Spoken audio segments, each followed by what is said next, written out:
today is one of those days that's kind of fun. It's a day I look forward to all year long, and that is we are starting our last field of beans. But we got a little bit of rain last night, and we parked the head trailer in probably the wrong spot. Nope, sounds good. So we are going to use a side-by-side to pull it to the road, just so we don't track a whole lot of mud on the road. Where we live this close to the metro, you kind of got to pay attention to that, because I've had phone calls from sheriffs. And yeah, let's just say you want that to be as pleasant as you can be. And usually if they kind of can see that you made an attempt, they aren't too bad to work with. But that's what we're kind of up to today. But it is a nice feeling. It is a very nice feeling just knowing, hey, last bean field, here we go. Then we can start on corn. We're kind of closing in on the halfway point of fall, and it's just really, really cool.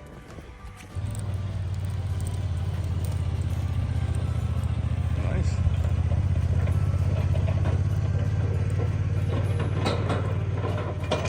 This is all going pretty dang good. We got the head cart hooked up into the truck. We got the head off and off the combine and on the truck here. We're gonna be going right now to the last field, and this is always just an awesome feeling. Because no matter what really happens on that last field, it happens. But just the fact that you're this far along in fall, just fantastic feeling. I think it's October 23rd or 2nd right now. So if a friend of mine asked me, he's like, hey, we were talking on Friday night, and he's like, where do you think you should be right now? And I'm like, pretty much right where we're at. We're about a third the way through spreading, cruising up on half.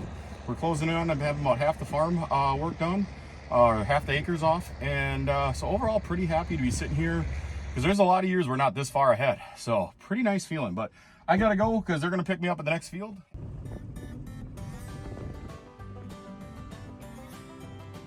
Good news, we made it here safely.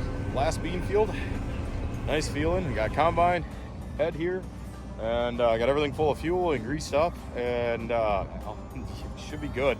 We got a little bit of rain this morning, which slows us down a little bit, but I think overall these beans are a little short. They're only probably about 18 inches high.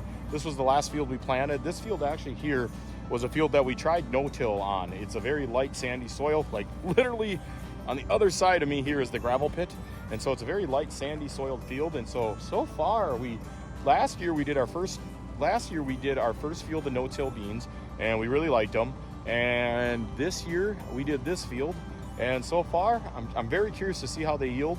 But so far what I'm seeing, they're short, kind of what I expect, but there's a lot of pods on them. And so I think overall, I think we're gonna be pretty happy with this, but we will see how this all goes. Kind of fun. It's also really crazy because you see like the trees behind me, and there's really no houses that you see, but we're actually only like 28 miles from downtown Minneapolis right now. 35W, the main like corridor coming from Iowa into Minneapolis, is right behind me, and I can hear the howl from the freeway. So it's kind of funny because if you just looked at this, you didn't think there's a whole lot of houses around, and actually there's a lot of houses around me right now. But I'm gonna get the head on, and we should be in good shape. Kind of fun. It's just a nice feeling knowing that beans are almost done. Hopefully we end the day with beans done. The rest of the week we got rain. They got rain in the forecast, and I'm just hoping by the end of the day I can get this off. This isn't bad.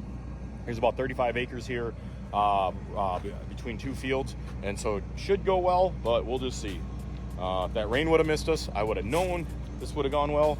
But like I said, we're just gonna hope for the best.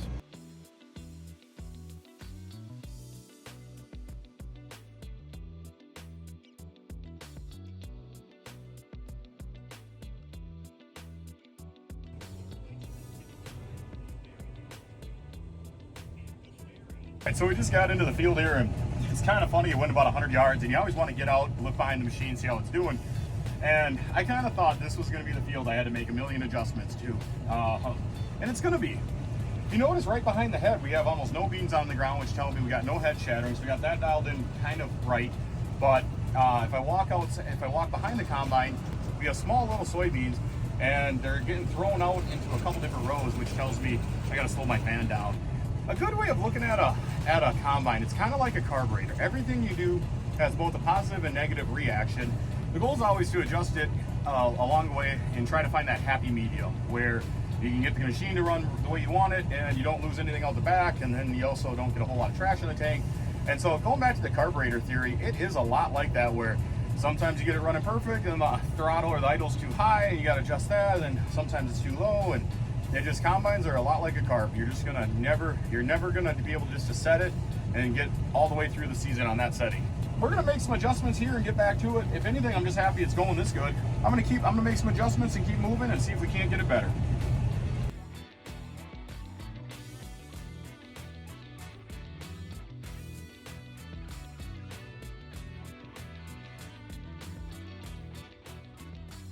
Good news, took me a couple passes, but we kind of got everything cleaned up the way we want it. We kind of got everything adjusted the way we want it. I'm gonna go climb in a combine and just a nice thought. Last field, victory, it's coming.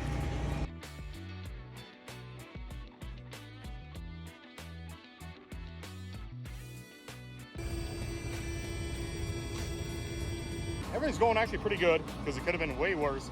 I had to use one of my favorite wrenches, 24-inch pipe wrench. We ended up digging out of the rock trap, ended up digging out a chunk of wood, and you can see there, I'm sure it was just kind of probably laying like that, and I just kind of scooped it up in the head. But I was up by the cylinder. All of a sudden she started growling real bad at me, and I knew something was up. Digging this out, I just ran it, everything's running good. We're gonna get back to it here in a minute. I'm gonna go throw this in the tree line, but nice feeling. Like, it could have been way worse. Heck yeah. Good news, we're back at it.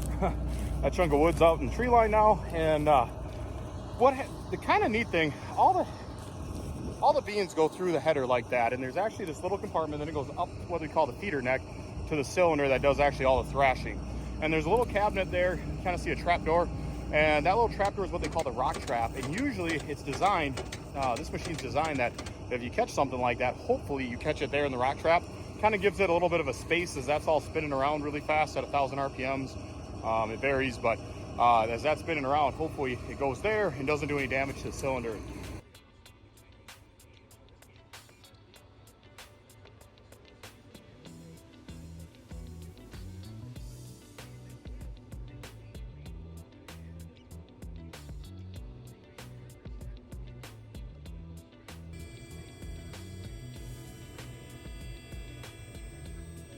Well, my reel quit working on me, and usually that's a pretty simple fix. We're hoping it's that. Usually it means the hydraulic fitting came undone.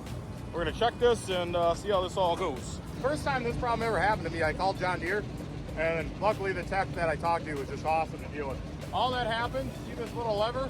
This has to go up like that. Usually just vibration will knock them down, but that back in the open position, it should go. So the funny thing is, the John Deere tech I talked to, he's an old pro, and he was laughing at me, but I was just grateful my reel started working again. Kind of funny, but yeah, with age comes wisdom. I'm gonna hop back in the combine, see if we can get it to go. All right, perfect.